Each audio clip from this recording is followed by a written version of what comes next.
Sa bawat hakbang na ating ginagawa, may landas na binubuo, may bagong simula.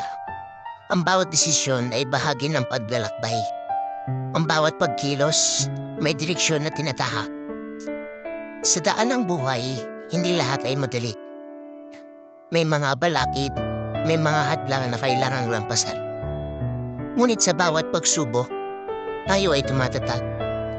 Bawat hakbang ay nagbibigay aral at tapang. Ang pagkadapa ay parte ng proseso, hindi ito tanda ng kahinaan, kundi ng pagsusumikap. Sa bawat pagsubok, may lakas na taglay. Ang bawat pagkabigo ay hakbang patungo sa tagumpay. Kaya huwag matakot sa bawat hakbang. Ang buhay ay puno ng misteryo at pagsubok.